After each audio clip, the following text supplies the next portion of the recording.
Alright, welcome back to art class in week 2 of the Monet Haystacks. Today we should be able to finish these up.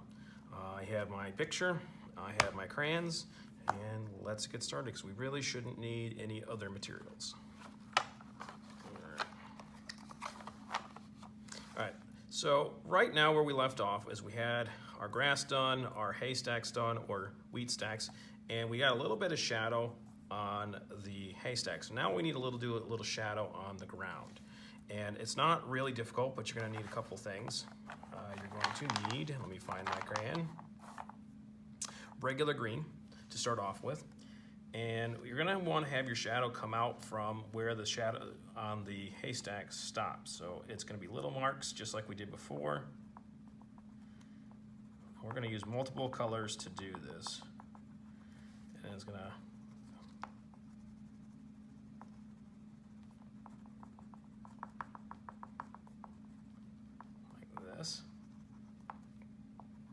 and I'm going to have a matching one over here. My marks have to be even smaller because it's far away. Then I'm going to throw in a little bit of blue. The shadows really aren't black. They're usually a mixture of just making an area darker of the colors that already exist for the most part. There are some exceptions. So I'm going to add a little bit of blue to the shadow.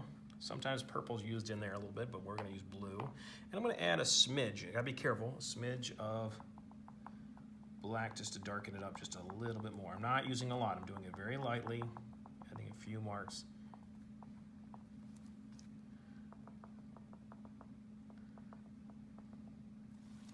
Like that. So now it looks like the shadow's going this way. Next, I want to focus on our trees. The trees are pretty easy. There could be bushes, trees are bushes, and they are going to be different versions of green. So you're going to need to think about like what colors mix well with greens because we're going to use multiple colors of green. So it could be a light green, so that's green and white. It could be yellow green where you have green and yellow. It could be a blue green where you actually blend green and blue. Sometimes you get a brownish green, but you got to be careful on how much brown you use. Same thing with like a gray green. You got to be careful with how much gray you use. So let me show you an example. All right, so I'm going to take regular green, and the marks are going to be different. We've used short marks for all of this, but for the bushes, I want to use either a C or a backwards C mark. So I'm going to use this first one because it's right in the middle of my picture. And I use a backwards C because I'm left-handed and it's a little bit easier for my hand to make. And it works kind of like what we did before. It's kind of random. It's okay if you just go a smidge over the line. Just be careful you don't make a big mess out of it. And we use a rounded mark because it's kind of like the leaves. Again, I don't want to make perfect lines of things because that becomes noticeable. So this first one is going to be layered with regular green.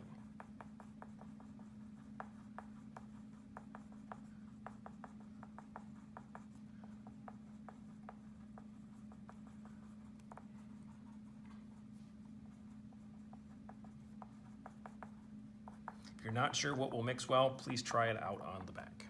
All right, next I'm going to make a bluish green, so I'm going to find a blue. Now you could do this with blue-green. That would be like, I actually have a blue-green, so I'll even use that. I can just throw that in there on top of it.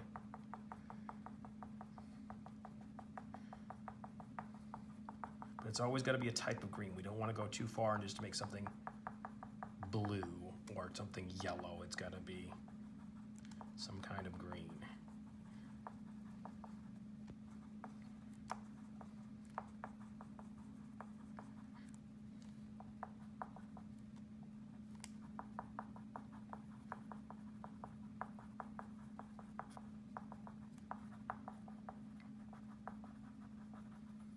Okay, let's say it went a little too blue. Maybe it was too blue. I could always go back in with a second round of green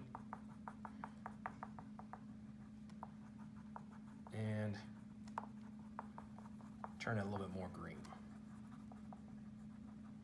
All right, you need to have a different kind of green for each of them. So I don't want this blue-green color to be here, here, and here, because that's going to be boring to look at. So On my next one, I'm going to pick green and this yellow green, and I'm going to mix them together. But this time I'm going to start off with the yellow green.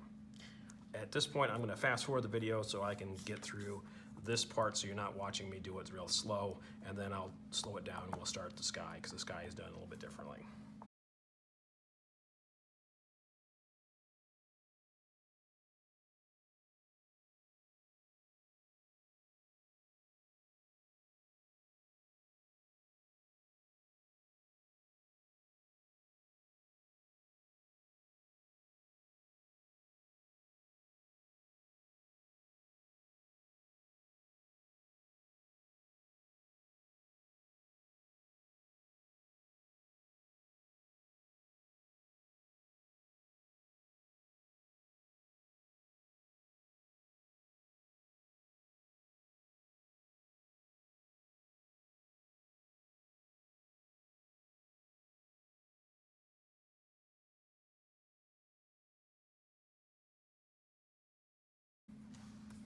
Okay, next let's deal with the sky, because that's our really last part. Okay, so with the sky you're going to need regular blue, white, and you're going to want a little bit of the violet. Blue violet would be okay, but if you have violet, that's probably a better one to use, since it's just most sets have that. Okay, so what we're going to do is take the white. This part will be kind of hard to see, and we're going to use a mark. I'm going to do a blue version just so you can see it. It's just a wavy line, and we're going to just kind of repeat that all over the place. But I want the bottom third of the sky to have white ones there, even though you won't be able to see them. And we'll use them in a minute, but we're going to layer some colors, but we need the white to be there first. So it's just a wavy line. Don't worry if you can't see it. It's not a big deal. Okay. Then what I'm going to do is kind of fill in the whole thing with the blue. It's just wavy lines. What's going to happen is it'll show up a little bit lighter with the white in the way down here, and that's what we want, is a little bit lighter blue showing up.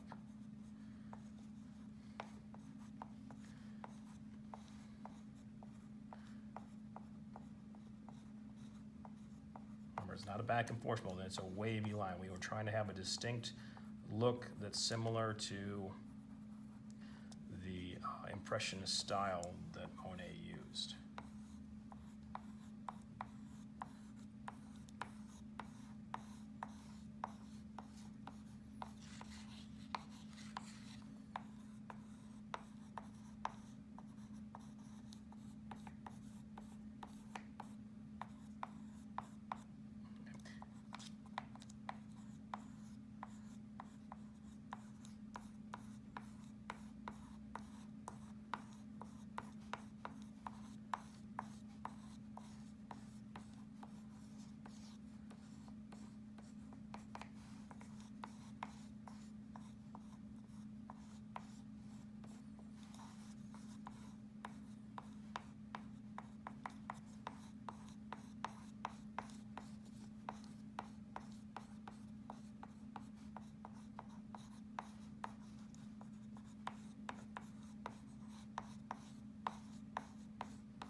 Then what we're going to do is at the very top here, the very third, you're going to very lightly use the violet or the blue violet to just add a smidge.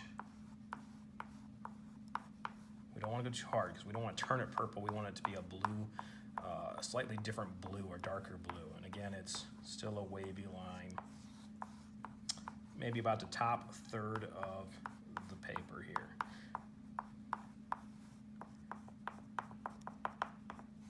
Then I'm going to also put up a little bit more white down here.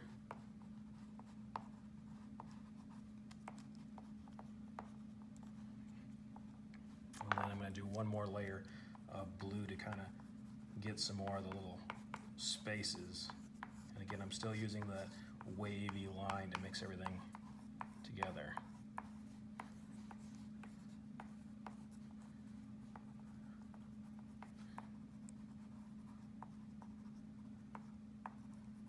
Careful about your edges. I mean, a smidge going over is not a huge deal, but we don't want a big old line crossing where it doesn't belong.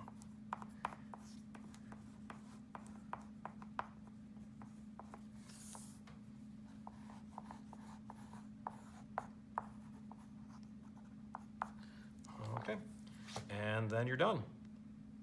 And what I need you to do is make sure you take a snapshot of this, send it to me through Google Classroom so that I can get your points for it. And we'll see you next week for a new project.